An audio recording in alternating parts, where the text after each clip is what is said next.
Hola, mi nombre es José Roberto Rodríguez y es un gusto compartir contigo. Lección número 2, titulada Conceptos básicos del pacto. El texto bíblico base para el estudio de esta semana se encuentra en el libro de Éxodo, capítulo 19, verso 5, en el cual leemos lo siguiente. Ahora pues, si diereis oído a mi voz y guardareis mi pacto, vosotros seréis mi especial tesoro sobre todos los pueblos, porque mía es toda la tierra.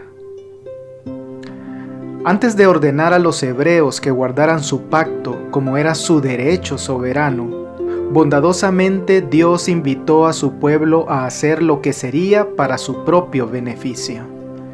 El único sendero por el cual podemos transitar con Dios es el de la obediencia, y bajo ninguna otra condición fuera de la obediencia podía consentir Dios el ser el Dios de ellos o tenerlos como su pueblo escogido.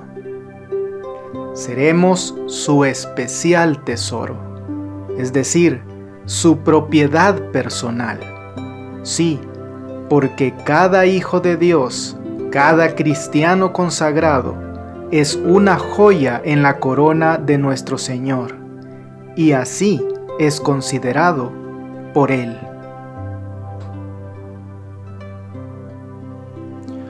Luego de haber intentado responder a la pregunta sobre ¿qué ocurrió en la caída de la humanidad causada por el pecado de Adán y Eva?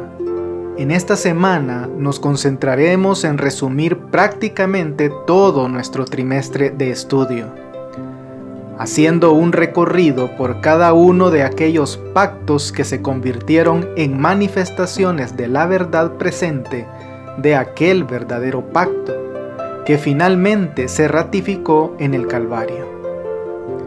La Biblia nos revela que a Dios siempre le ha placido establecer pactos con los hombres, y que todos ellos incorporan los hechos más vitales en la relación que el hombre ha tenido con Dios a través de toda la historia de la raza humana.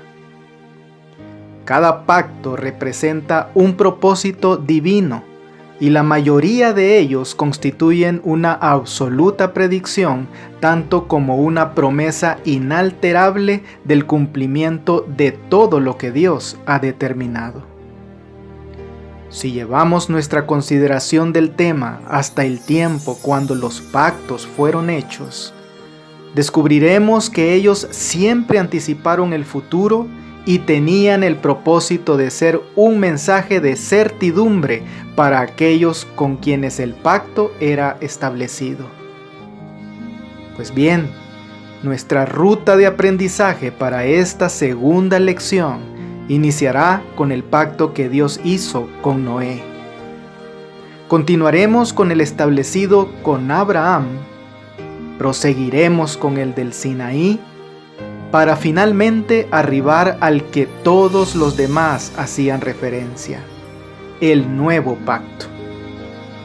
Cada pacto como una pequeña parte que conforma una totalidad. Tengamos en cuenta que la obra total de Dios siempre será mayor que cualquiera de sus partes, y que estas partes se expresan por medio de distintos términos con el fin de ayudar a nuestra comprensión.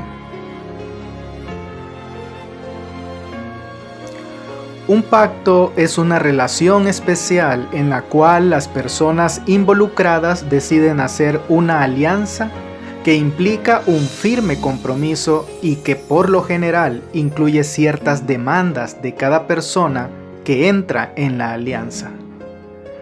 Hablando solamente del Antiguo Testamento, la palabra hebrea berit, traducida como pacto, aparece casi unas 300 veces en esta sección de las Sagradas Escrituras.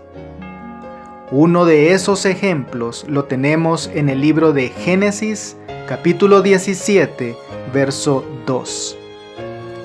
y pondré mi pacto entre mí y ti, y te multiplicaré en gran manera. La raíz griega diatheke, traducida también como pacto, tenía por ejemplo el significado de corte.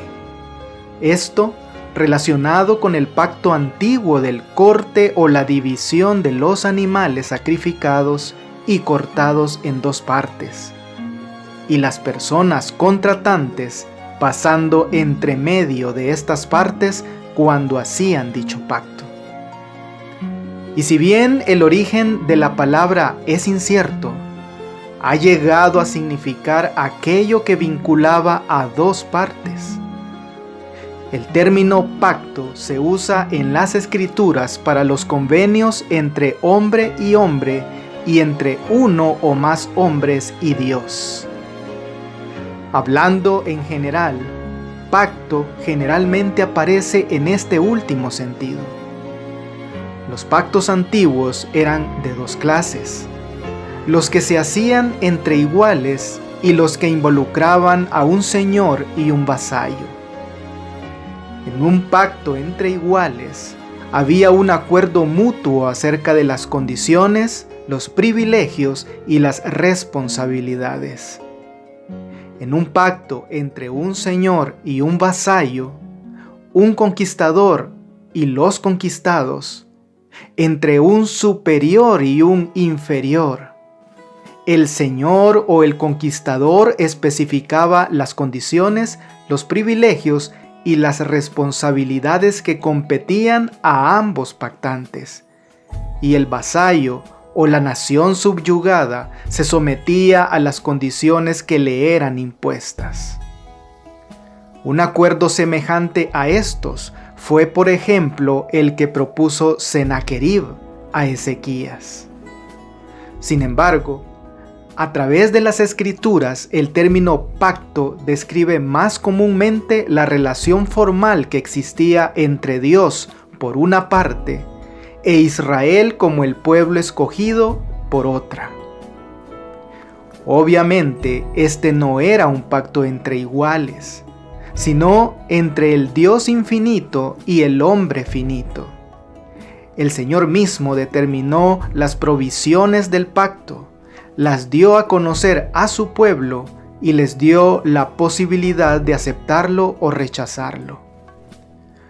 Una vez ratificado, sin embargo, se consideraba que era obligatorio tanto para Dios como para su pueblo. En suma, abarcaba todo lo necesario para que el plan de salvación fuera totalmente efectivo.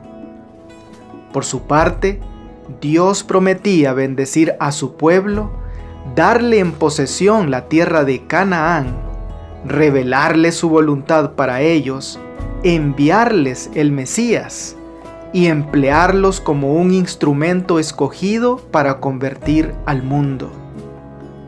Por su parte, el pueblo debía rendir obediencia implícita y cooperar con todos los requerimientos de Dios.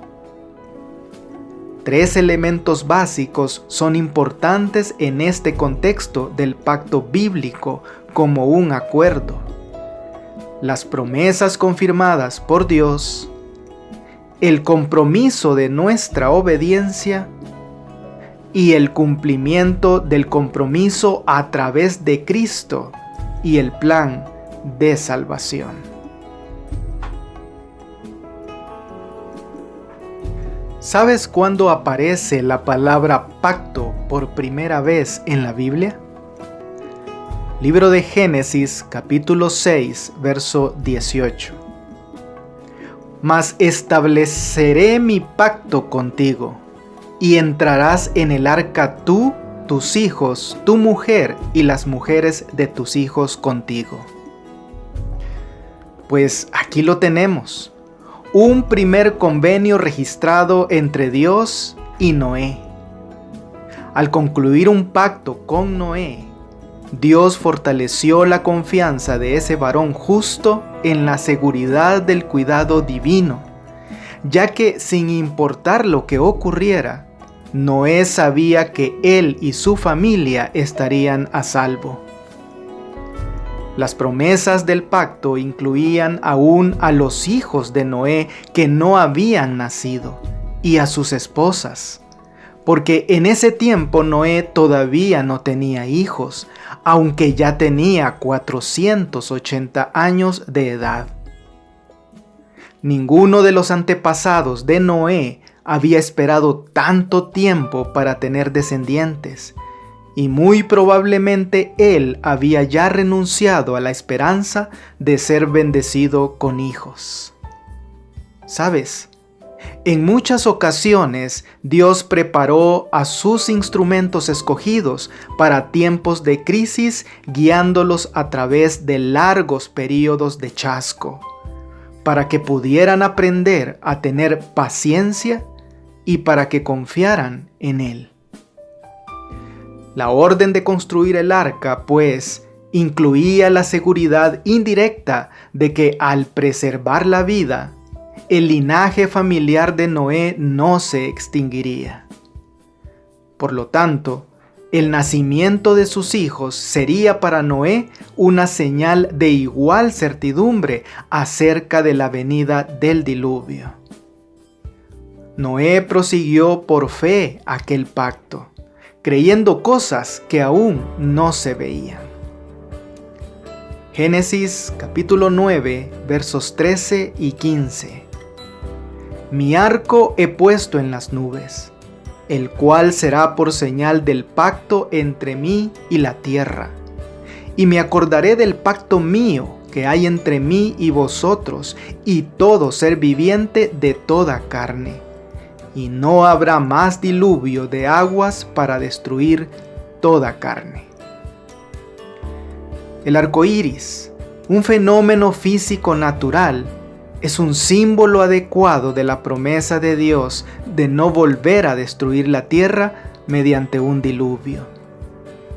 Cada uno de nosotros, si así lo deseamos, podemos ver en los fenómenos naturales la revelación de Dios mismo. De esa manera, el arco iris es para el creyente la evidencia de que la lluvia traerá bendición y no destrucción universal. El hombre contempla el arco iris para recordar la promesa de Dios en el pacto, pero Dios mismo lo contempla para recordar y cumplir su promesa en el pacto. Los rayos de luz santa que emanan del sol de justicia, tal como son vistos por el ojo de la fe a través del prisma de las experiencias de la vida, revelan la belleza del carácter justo de Jesucristo. El pacto eterno entre el Padre y el Hijo asegura a cada humilde y fiel hijo e hija de Dios el privilegio de contemplar en Jesús a aquel que es todo codiciable y a contemplarlo y ser transformado a su misma semejanza. La palabra pacto implica en sí la intención de honrar lo que dices que harás y está cargada de compromiso. Dios honra sus pactos. ¿Estamos tú y yo cumpliendo con nuestra parte del trato? Génesis capítulo 12 registra la primera revelación divina hecha a Abraham, con quien Dios, sin haber hecho uso de un lenguaje relacionado a pactos, prometió entablar una relación estrecha y duradera. Génesis capítulo 12, verso 1. Pero Jehová había dicho a Abraham: vete de tu tierra y de tu parentela y de la casa de tu padre a la tierra que te mostraré. Sabemos, debido a Hechos capítulo 7 del 2 al 4, que esta promesa le había sido hecha a Abraham antes de que se fuera de Ur de los Caldeos. Ahora que su padre estaba muerto y que él se sentía movido por una obediencia más completa, Dios repitió la promesa. De aquí en adelante, Abraham es prácticamente el héroe de la narración del Génesis. La palabra de Jehová comienza con una orden, continúa con una promesa y termina con una bendición. Estos tres aspectos importantes caracterizan toda manifestación de Dios para el hombre, porque las promesas de Dios se cumplen y sus bendiciones se reciben tan solo cuando sus mandamientos son obedecidos. Generalmente, nos encontramos deseosos de recibir las bendiciones de Dios y ver la realización de sus promesas, pero sin cumplir con sus requerimientos. El llamamiento de Dios demandaba que Abraham rompiera completamente con el pasado. Veamos entonces las promesas de Dios. Génesis capítulo 12, versos 2 y 3. Y haré de ti una nación grande, y te bendeciré, y engrandeceré tu nombre, y serás bendición. Bendeciré a los que te bendijeren, y a los que te maldijeren maldeciré, y serán benditas en ti todas las familias de la tierra. Número 1. Haré de ti una nación grande. Sin duda, Abraham se preguntaría cómo podría cumplirse la promesa en vista de que no tenía hijos y no era joven. No podía ser el propósito de Dios que los siervos de Abraham, los pastores y capataces de sus ganados constituyeran la nación prometida. ¿Cómo entendió Abraham la palabra grande? ¿Implicaba grandes cantidades o influencia o grandeza en realizaciones espirituales? Tan solo el ojo de la fe, puesto en las promesas de Dios, podía penetrar el futuro y contemplar cosas que el ojo natural no podía ver. Número 2. Te bendeciré. Esta promesa incluía tanto bendiciones temporales como espirituales, particularmente estas últimas. Y número 3. Engrandeceré tu nombre. La verdadera grandeza debía resultar del acatamiento de las órdenes de Dios y de la cooperación con su propósito divino. ¿Recuerdas a los edificadores de Babel? Ellos habían pensado hacerse un nombre, desafiando a Dios, y sin embargo no ha sobrevivido ninguno de sus nombres. Por el otro lado, Abraham sencillamente debía ir donde Dios lo dirigiera a fin de ganar fama. Aún hoy en día, el nombre Abraham o Abraham es común como nombre personal, e incontables millones de judíos, mahometanos y cristianos lo han aclamado en lo pasado y todavía lo consideran retrospectivamente como su progenitor espiritual. Qué importante fue la obediencia de Abraham, ya que reveló su fe tanto a los hombres como a los ángeles. El tercer pacto de esta semana lo encontramos en el segundo libro de la Biblia. Éxodo 6:1. Jehová respondió a Moisés: Ahora verás lo que yo haré a Faraón, porque con mano fuerte los dejará ir y con mano fuerte los echará de su tierra. Moisés no recibió una respuesta directa a su queja.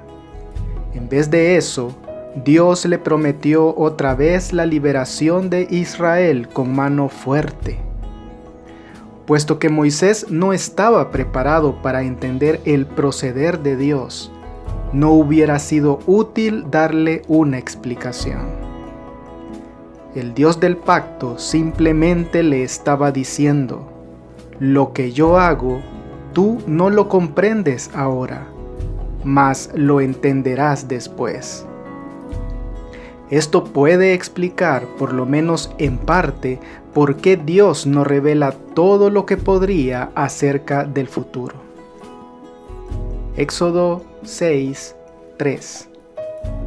Y aparecí a Abraham, a Isaac y a Jacob como Dios omnipotente, mas en mi nombre Jehová no me di a conocer a ellos.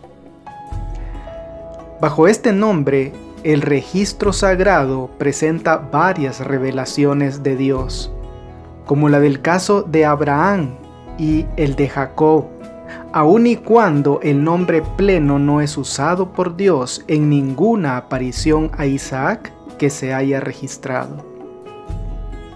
El Dios del pacto estaba ahora por revelarse más plenamente que en lo pasado, librando a su pueblo con mano fuerte, tomando en realidad a los israelitas como su pueblo, estableciendo su pacto con ellos y dándoles la tierra de Canaán. Éxodo 6, 5 y 6. Asimismo, yo he oído el gemido de los hijos de Israel, a quienes hacen servir los egipcios, y me he acordado de mi pacto. Por tanto, dirás a los hijos de Israel: yo soy Jehová, y yo os sacaré de debajo de las tareas pesadas de Egipto, y os libraré de su servidumbre, y os redimiré con brazo extendido y con juicios grandes. Dios ya le había asegurado a Moisés que el clamor de su pueblo oprimido había subido delante de él, pero repitió la afirmación frente a su queja. Este y también su pueblo debían estar seguros de que Dios no los había olvidado, sino que los sostendría en su aflicción y pronto los libertaría. Dios se acuerda aquí de su pacto, hecho con Noé y con Abraham, y promete cumplirlo con juicios grandes. Sí, porque esa liberación no podía realizarse por medios pacíficos, sino que requería una demostración de fuerza de parte de Dios. Las plagas que estaban por caer sobre Faraón y su pueblo no eran meramente maravillas o señales en el sentido usual de la palabra, sino también castigos infligidos sobre una nación orgullosa y cruel por un juez divino. ¿Qué reiteración hubo en el caso del pacto con Moisés en relación al establecido con Abraham? Pues al menos el de tres principales énfasis. Número 1. La relación tan especial entre Dios y su pueblo escogido. Número 2. La promesa de que juntos llegarían a convertirse en una gran nación. Y número 3. El requerimiento de la obediencia como aspecto fundamental para permanecer en el pacto. En el contexto del regreso del exilio de Israel en el Antiguo Testamento, y más específicamente en el libro de Jeremías, se menciona por primera vez el llamado Nuevo Pacto. Jeremías 31, 31 y 32. He aquí que vienen días, dice Jehová, en los cuales haré nuevo pacto con la casa de Israel y con la casa de Judá. No como el pacto que hice con sus padres el día que tomé su mano para sacarlos de la tierra de Egipto, porque ellos invalidaron mi pacto aunque fui yo un marido para ellos, dice Jehová. Los israelitas no habían cumplido con los requerimientos divinos porque habían procurado ser justos por medio de sus propios esfuerzos inútiles. El Señor conoce esta tendencia inherente en el hombre y le prometió un nuevo pacto.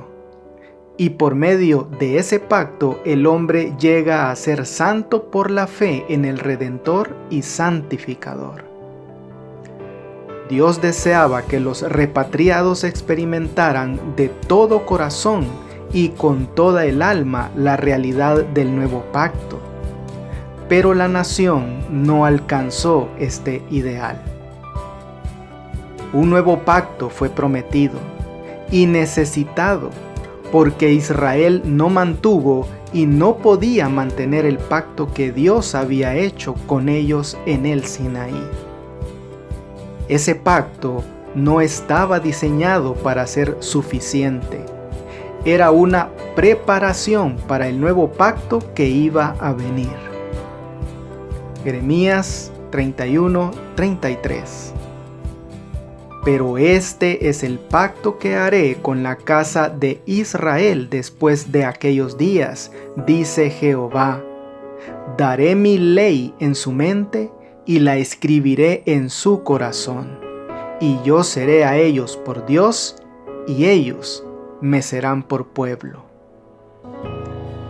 Prestemos especial atención a todas aquellas cosas que traería el nuevo pacto. Número 1.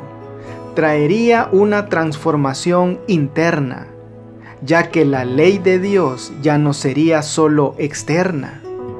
Dios cambiaría la mente y corazones de aquellos conectados a Él por el nuevo pacto. Número 2. Traería una nueva relación con Dios, ya que aquellos conectados con Dios a través del nuevo pacto tendrían una relación cercana y personal con Dios que no tenían antes. Y número 3. El nuevo pacto traería una verdadera limpieza de los pecados. El sistema sacrificial bajo el antiguo pacto solo podría cubrir los pecados y su culpa, pero el nuevo pacto trae un perdón tan completo que se podría decir que Dios ya no recuerda los pecados de aquellos conectados a Él a través del nuevo pacto. ¿Sabes? Es realmente primordial captar la esencia de la relación de pacto que el Señor anhela tener con cada uno de nosotros como componentes de su pueblo. Al perdonar Él nuestros pecados, al entablar una relación de pacto con nosotros y al conferirnos su gracia, nuestra respuesta no podrá ser otra que obedecerle. No de forma mecánica, sino vislumbrando claramente lo esencial del mensaje de vida eterna. San Juan capítulo 17, verso 3. Y esta es la vida eterna, que te conozcan a ti, el único Dios verdadero, y a Jesucristo, a quien has enviado. Sí, porque el nuevo pacto fue inaugurado por el trabajo redentor de Cristo Jesús en la cruz del Calvario, por amor a ti y a mí. Muy bien, sinteticemos algunas ideas que nos ha dejado esta preciosa lección. Número 1. Un pacto contiene promesas vinculantes. Un pacto debe distinguirse de un contrato porque este último es una relación personal en la que las personas entran voluntariamente. La definición de pacto aquí es bastante amplia, pero eso se debe a que hay muchos tipos diferentes de pactos en las Escrituras. El matrimonio es una buena ilustración de un pacto, ya que un hombre y una mujer eligen entablar una relación entre ellos y hacerse promesas. No todos los pactos eran iguales en el mundo antiguo. En algunos pactos, una persona con más autoridad hace un pacto con aquellos que tienen menos autoridad y poder. Tal era el caso cuando un rey entablaba una relación con sus súbditos. Dios, el Rey del universo, ha entablado un pacto con su pueblo escogido. Número 2. Pacto entre hombres versus pacto de Dios. La gran diferencia entre un pacto entre hombres y el pacto que Dios establece en las Escrituras es que en el caso de los hombres, el pacto se mantiene hasta que una de las partes lo quebrante. Pero en el caso de Dios, Él ha definido su pacto como una promesa garantizada, con un juramento a manera de testamento. De hecho, la palabra griega que utiliza el Nuevo Testamento para pacto, diatheke, tiene la connotación de un convenio planteado por una de las partes que debe ser aceptado o rechazado por la otra parte de modo que no pueda cambiarse. Este es un nuevo pacto prometido por Dios y ejecutado por la muerte del testador, su Hijo Jesucristo. Y número 3. El nuevo pacto. En el antiguo pacto, Dios les ofreció a los israelitas dos opciones y les dijo en Deuteronomio 30:19: escoge pues la vida para que vivas tú y tu descendencia. Dios ofrece lo mismo en la actualidad para aquellos que Él llama al nuevo pacto. Lo que hace nuevo al nuevo pacto es que es un acuerdo muchísimo mejor que el ofrecido en el monte Sinaí. Finalmente, toda la humanidad tendrá la oportunidad de ser parte de este nuevo pacto. Por eso Dios te está llamando a ti, me está llamando a mí, para que seamos parte de ese pacto ahora. Comprendamos su verdad y tomemos una decisión. ¿Escogeremos la vida eterna? La decisión está en nuestras manos. Amigo y amiga, la pluma inspirada nos termina recordando que el que proclamó la ley desde el Sinaí y entregó a Moisés los preceptos de la ley ritual es el mismo que pronunció el sermón sobre el monte. El Maestro es el mismo en las dos dispensaciones. Las demandas de Dios son las mismas. Los principios de su gobierno son los mismos, porque todo procede de aquel en el cual no hay mudanza ni sombra de variación. Que Dios te bendiga.